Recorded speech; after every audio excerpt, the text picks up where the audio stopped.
트럼프 대통령이 60일간 미국 이민을 중단하는 행정명령을 내렸습니다. 경제 재가동을 시작할 때 일자리를 잃은 미국인들을 제일 첫 줄에 설 수 있도록 하겠다는 방침입니다. 레리 호건 메릴랜드 주지사가 트럼프 대통령의 이민 중단 결정에 반기를 들고 이민 1세대인 아내의 노력으로 메릴랜드주가 진단키트를 구매할 수 있었다고 밝혔습니다. 상원이 어제 코로나19 확산 사태에 대응하기 위해 4,840억 달러 규모의 추가 예산안을 만장일치로 가결했습니다. 앤드류 쿠오모 주지사와 트럼프 대통령이 앞으로 수주간 뉴욕에서 코로나19 검사를 2배로 늘리기로 결정했다고 밝혔습니다. 20일 희망재단이 코로나19로 생계를 위협받고 있는 한인들을 돕기 위해서 종잣돈 10만 달러를 내놓고 지원 신청을 받고 있습니다. 지금까지 260여 명이 도움을 요청한 것으로 나타났습니다. 이상은 이 시각 주요 뉴스입니다. 시청자 여러분 안녕하십니까? KBN 뉴스입니다.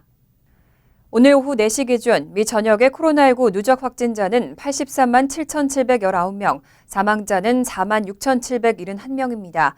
이 가운데 뉴욕의 확진자는 26만 2,081명, 사망자 2만 167명, 뉴저지의 확진자는 9만 5,865명, 사망자 5,063명으로 집계됐습니다. 첫 번째 소식입니다. 트럼프 대통령이 60일간 미국 이민을 중단하는 행정명령을 내렸습니다. 이민자들로부터 미국인들의 일자리를 지키고 경제 재가동을 시작할 때 미국인들을 제일 첫 줄에 설 수 있도록 하겠다는 방침입니다. 하지만 이미 코로나19로 이민 수속이 제한되고 있는 만큼 상징적인 의미에 그친다는 평가도 나옵니다.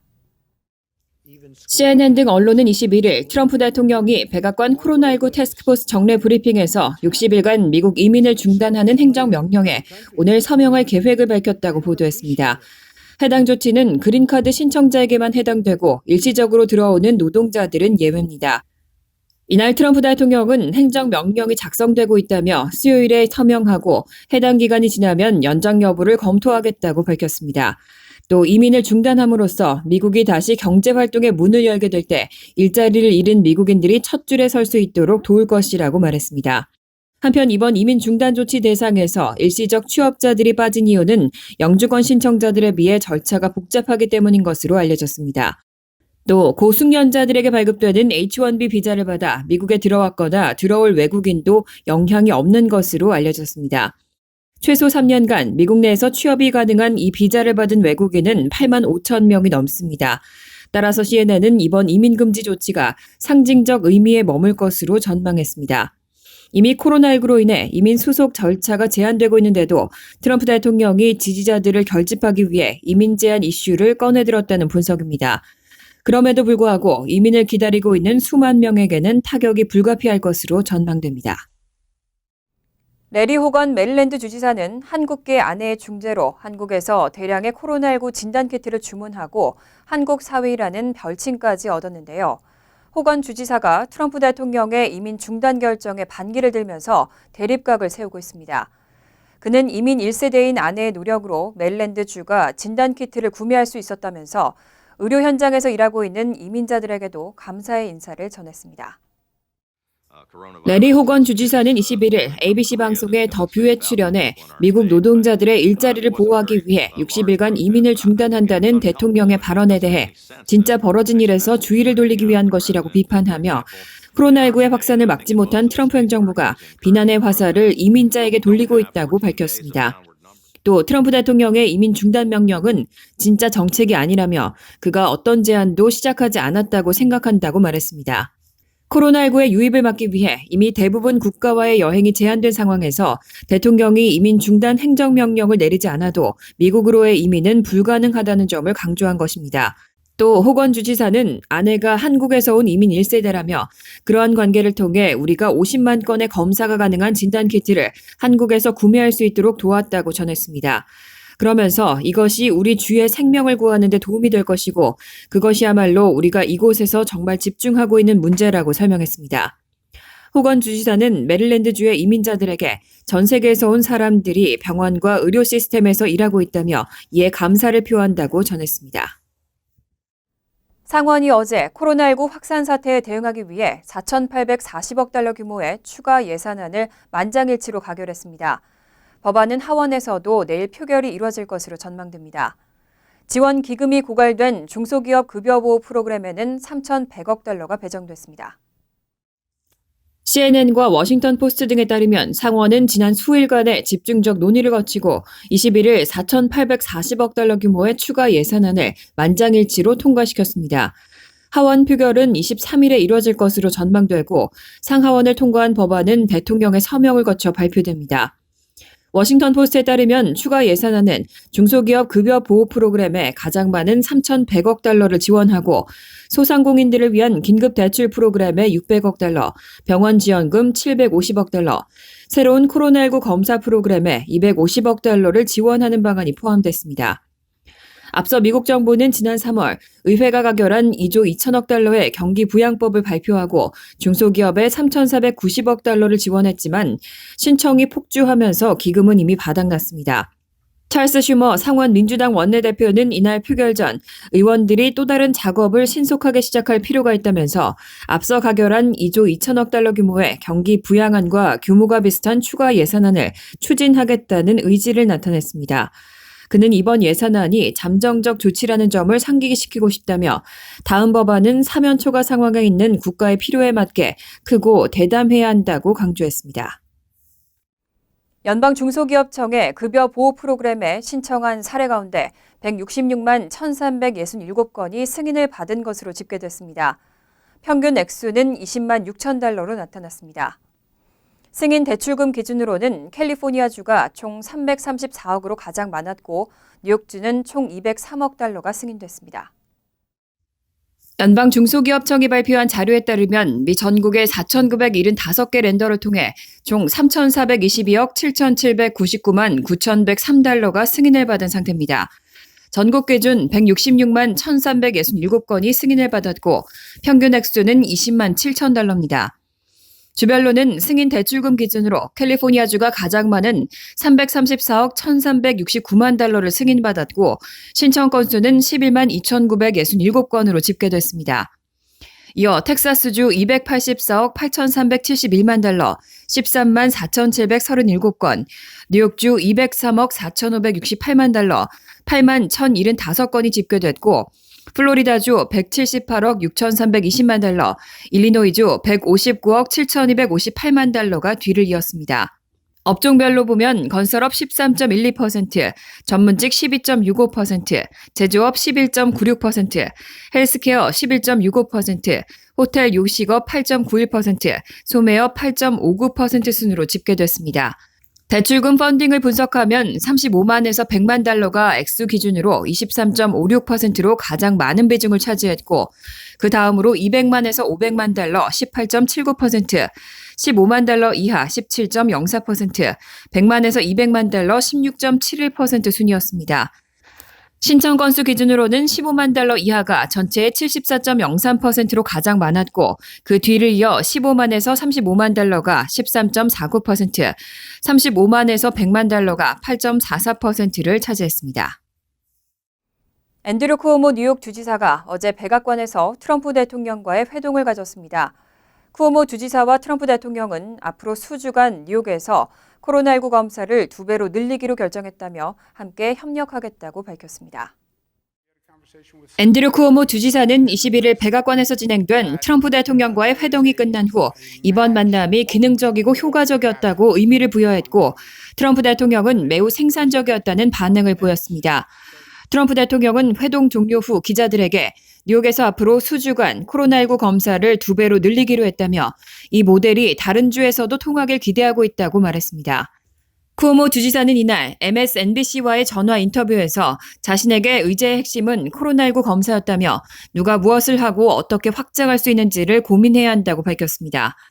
뉴욕은 미국 내 코로나19 최대 진원지로 현재 하루 약 2만 명을 대상으로 검사가 이뤄지고 있습니다. 쿠오모 주지사는 뉴욕에서 하루 4만 명을 검사할 수 있도록 검사량을 늘리기로 했다며 트럼프 대통령도 이에 동의했고 이 목표를 달성하기 위해 협력하기로 했다고 설명했습니다. 또 코로나19로 타격을 입은 뉴욕주를 지원하기 위한 연방정부 경기 부양책에 대해서도 논의가 이뤄졌다고 밝히고 대통령이 연방 기금을 지원하는 문제에 대해 마음이 열려 있었다고 전했습니다. 수많은 감염자와 사망자가 발생하고 있는 코로나19 사태 속에서 백신과 치료제 개발에 온 세계 관심이 쏠리고 있습니다. 하지만 앤서니 파우치 소장이 이끄는 국립알레르기 감염병 연구소는 아직까지 코로나19 치료에 효과가 입증된 약은 없다고 발표했습니다. 수많은 임상 실험이 진행 중이지만 하이드록시클로로킨이나 렘데시비르 모두 함부로 사용해서는 안 된다고 경고했습니다. 21일 뉴욕타임즈는 미 국립알레르기 감염병 연구소가 구성한 전문가 패널이 새 가이드라인에서 코로나19 치료에 효과가 있다고 알려진 약물들에 대한 증거가 불충분하다는 입장을 밝혔다고 보도했습니다. 임상을 통해 효과가 있는지 여부에 관해 데이터를 더 수집해야 한다는 의미로 그동안 분명한 증거도 없이 특정 약물을 홍보해온 트럼프 대통령의 주장과 배치되는 겁니다. 하지만 트럼프 대통령은 21일 백악관 브리핑에서 이와 같은 연구소의 가이드라인에 대해 알지 못했다고 말했고 파우치 소장은 이날 브리핑에 참석하지 않았습니다. 파우치 소장은 가이드라인이 발표되기 전 별도로 가진 언론 인터뷰에서 많은 임상 실험들이 진행 중이고 치료법이 강력한 효과를 보일 경우에는 조기에 시험을 중단할 수 있지만 아직까지 시험이 중단된 것은 아무것도 없다고 밝혔습니다. 세계 곳곳에서 시험되고 있는 항바이러스성 렘데시비르도 포함됐습니다. 코로나19로부터 회복된 사람들이 기증한 혈장을 코로나19 치료에 사용하는 것에 대한 자료도 부족한 상황입니다. 전문가 패널은 특히 하이드록시클로로킨과 항생제 아지트로마이신, 또 HIV 치료제 등 다른 약품들을 결합해 투여하는 것 역시 임상 실험을 위한 것이 아니라면 사용해서는 안 된다고 말했습니다. 미 핵심 보건 당국자가 올해 겨울 독감철에 코로나19가 2차로 유행할 수 있다고 경고했습니다. 지난 시즌에만 미국인 3만 4천여 명이 독감으로 사망했는데요. 독감과 코로나19를 동시에 겪게 되면 공중 보건 시스템에 상상할 수 없는 부담을 줄 것이라고 경고했습니다. 로버트 레드필드 질병통제예방센터 국장은 21일 워싱턴 포스트와의 인터뷰에서 이번 겨울 코로나19의 2차 유행이 독감철과 겹치면 더욱 치명적인 위기를 야기할 수 있다고 경고했습니다. 그는 독감 팬데믹과 코로나19 팬데믹을 동시에 겪게 될 것이라며 미국 공중보건 시스템에 상상할 수 없는 부담을 안길 것이라고 주장했습니다. 아직 승인된 치료법이나 백신이 없는 코로나19와 달리 독감은 예방주사와 백신이 있지만 미국에서는 치명적인 전염병 중 하나로 분류됩니다. CDC에 따르면 지난해에만 미국인 3만 4,200명이 독감으로 사망했고 감염자는 3,550만 명에 달했습니다. 미국 내 코로나19로 숨진 사람은 22일 오전 11시 기준 4만 5,430명, 확진자는 82만 명을 넘었습니다. 레드필드 국장은 코로나19가 독감철이 끝날 무렵 미국에 도착한 것은 행운이었다며 코로나19 1차 유행과 독감 시즌이 동시에 정점에 도달했다면 의료 수용 능력이라는 측면에서 최악으로 힘들었을 것이라고 말했습니다. 이어 레드필드 국장은 연방정부와 주정부 당국자들이 몇 달간 앞으로 다가올 상황에 준비해야 한다고 촉구했습니다. CDC는 적어도 650명 이상의 인력을 충원하고 감염자 추적 등의 업무를 지원할 계획이라고 설명했습니다. 인구조사국 직원과 평화봉사단, 아메리코 자원봉사자들을 대체 인력으로 활용하는 방안도 주 당국자들과 논의 중이라고 밝혔습니다. 트럼프 대통령이 코로나19 대응을 위해 뉴욕에 투입됐던 해군 병원선 USNS 컴포트를 버지니아 기지로 귀향시키기로 했다고 밝혔습니다. 뉴욕의 상황이 진전되면서 이제 컴포트호가 필요하지 않다는 판단이라며 쿠오모 주지사도 여기에 동의했다고 전했습니다. 1,000개의 병상을 갖춘 미 해군 병원선 USNS 컴포트는 지난달 30일 뉴욕항에 도착한 이후 줄곧 뉴욕에 머물렀습니다. 하지만 트럼프 대통령은 21일 언론 브리핑에서 앤드루 쿠오모 주지사에게 컴포트호를 버지니아 기지로 귀향시켜도 될지 물었다고 밝히고 쿠오모 주지사도 그것이 가능하다고 말했다고 전했습니다. 트럼프 대통령은 맨하튼의 제비츠 컨벤션 센터에도 1,000개의 병상이 있기 때문에 컴포트호를 이동시켜도 된다는 판단이 들었다고 설명했습니다. 트럼프 대통령은 최대한 이른 시일 내에 병원선을 돌려놓은 뒤 다음 임무를 준비할 것이라며 다음 임무도 매우 중요하다고 확신한다고 전했습니다. 컴포트호는 지난 17일 기준으로 코로나19 치료에 500개의 병상 가운데 71개만 사용됐습니다. 트럼프 대통령은 컴포트호 병상 사용 감소에 뉴욕은 컴포트호를 필요로 하지 않고 매우 좋은 현상이라며 뉴욕 상황에 진전이 있다고 평가하고 싶다고 말했습니다. 한편 그동안 컴포트온은 환자 치료를 거부하거나 승무원이 코로나19 확진 판정을 받는 등 적지 않은 문제점을 노출한 바 있습니다. 헬고는 지난 6일 성명에서 한 승무원이 코로나19 양성 판정을 받았지만 해당 승무원은 환자들과 접촉하지 않아 시설 이용은 가능하다고 밝힌 바 있습니다. 20일 희망재단이 코로나19로 생계를 위협받고 있는 한인들을 돕기 위해서 종잣돈 10만 달러를 내놓고 지원 신청을 받고 있습니다.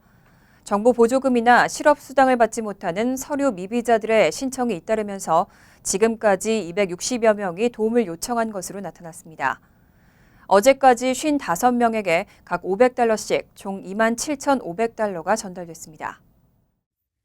20일 희망재단은 코로나19로 어려움을 겪고 있는 한인들을 돕기 위해 종잣돈 10만 달러를 내놓고 지원 신청을 받고 있습니다.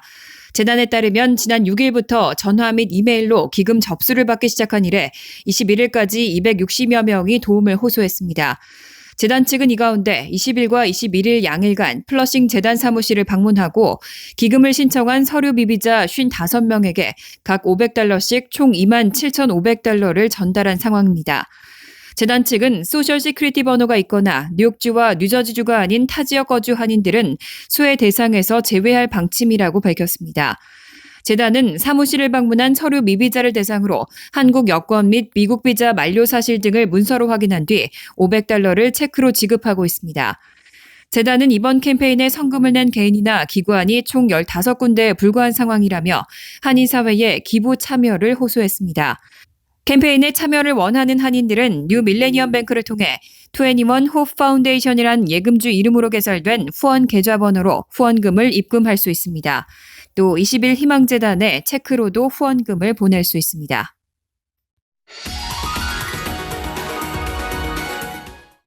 이어서 LA 지역 한인사회 소식입니다. 게빈 뉴섬 캘리포니아 주지사가 봉쇄 해제를 주장하는 시위에도 외출 자제령을 유지하겠다고 밝혔습니다. 만약 지금 봉쇄를 해제하면 2차 역풍을 맞을 것이라고 덧붙였습니다.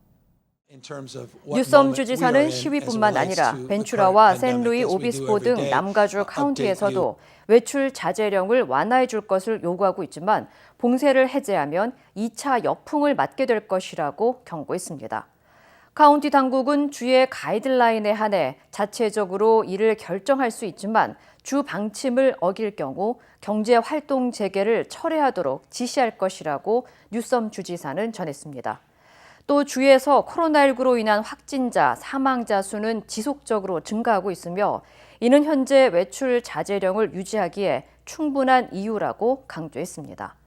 캘리포니아주 보건국에 따르면 주 내의 코로나19 확진자는 3978명이며 사망자는 1208명으로 조사됐습니다. 오렌지 카운티가 카운티 내 모든 소매점 직원들을 대상으로 마스크 착용을 의무화했습니다. 오렌지 카운티 슈퍼바이저 위원회는 오는 24일부터 카운티 내 모든 소매 비즈니스 직원들이 손님 대응 시 의무적으로 마스크를 착용하는 내용을 골자로 한 안건을 통과시켰습니다. 이에 따라 식료품점과 약국, 편의점, 주유소, 음식점 등의 직원들은 근무 시간 동안 반드시 마스크를 착용해야 합니다. 이외에도 코스타 메사시는 팬데믹에도 일하고 있는 필수 비즈니스 직원들에게 얼굴을 가릴 것을 요구하고 있으며 얼바인시도 소매점 직원들의 마스크 착용을 의무화하고 있습니다. 간추린 소식입니다. 연방세관 국경보호국은 21일 비자 면제 프로그램으로 미국에 입국했지만 코로나19로 출국하지 못하는 경우 세관 국경보호국 포트나 이민서비스국 컨택트센터에 연락해 30일 연장 신청을 할 수 있다고 밝혔습니다. 비자 면제 프로그램은 특별한 상황을 인정받아 허가를 받은 여행객에 대해 30일의 추가 체류 기간을 부여하고 있습니다. 관광이나 사업비자와 같은 비민비자 소지자도 이민서비스국에 코로나19로 인한 비자 연장 및 절차를 문의할 수 있습니다. 21일 뉴욕주 노동국은 기존 실업수당과 코로나19 팬데믹 실업수당을 동시에 처리할 수 있는 간편 시스템을 론칭한다고 발표했습니다. 새로운 시스템은 신청자가 몇 가지 질문에 답해서 본인에게 적합한 실업 혜택 종류를 찾을 수 있도록 해줍니다. 따라서 신청자는 한 가지 신청서만 작성하면 됩니다. 노동국 측은 또 실업수당 상담 인력 또한 대폭 충원했다고 밝혔습니다. 실업수당 청구를 위해서는 노동국 웹사이트나 전화를 이용할 수 있습니다. 뉴욕주 정부가 뉴욕 시형 아파트에 거주하는 주민들을 대상으로 코로나19 진단검사를 실시합니다. 주정부는 우선적으로 뉴욕시 4개 보로에 있는 8곳의 뉴욕 시형 아파트의 무보험자 주민들을 대상으로 코로나19 진단검사를 진행합니다. 퀸즈 롱아일랜드 시티의 퀸즈보로 브릿지 하우스와 햄멜 하우스, 레드펀 하우스, 브루클린 브레블트 하우스, 브롱스에서는 하이브리지 하우스와 앤드류 잭슨 하우스, 에덴워드 하우스, 맨하탄 워싱턴 하우스 등 총 8곳이 대상입니다. 인기 패스트푸드 회사 치폴레 멕시코 그릴사가 2015년부터 2018년 사이 오염된 음식을 제공해 1,100명이 넘는 사람들을 병들게 하고 체인점들에게 막대한 판매 타격을 초래한 것과 관련해 2,500만 달러의 벌금을 내기로 합의했습니다. 치폴레사는 설사와 구토 등을 일으키는 노로바이러스에 오염된 식품을 제공해 식품의약품 화장품법을 위반한 혐의로 로스앤젤레스 연방법원에 기소됐었습니다. 회사 측은 성명을 통해 식품에 접촉하는 직원 수 감소, 원료 품질 테스트, 식품 공급량 이동 추적 등 식품 안전 관행을 지속적으로 개선할 것이라고 밝혔습니다. 환율과 증권 소식입니다.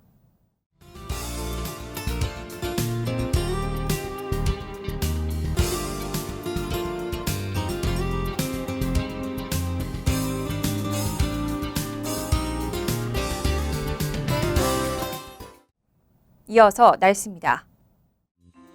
목요일은 구름이 많은 가운데 밤에는 곳에 따라 비가 오겠습니다. 낮 최고 기온은 50도, 섭씨 10도, 밤 최저 기온은 44도, 섭씨 4도로 예상됩니다. 금요일 역시 지역에 따라 비가 내린 후 밤늦게는 대부분 개겠습니다. 토요일은 대체로 화창하지만 밤에는 소나기 오는 곳도 있겠습니다. 이상으로 KBN 뉴스를 마칩니다. KBN과 함께 즐거운 저녁 되시기 바랍니다.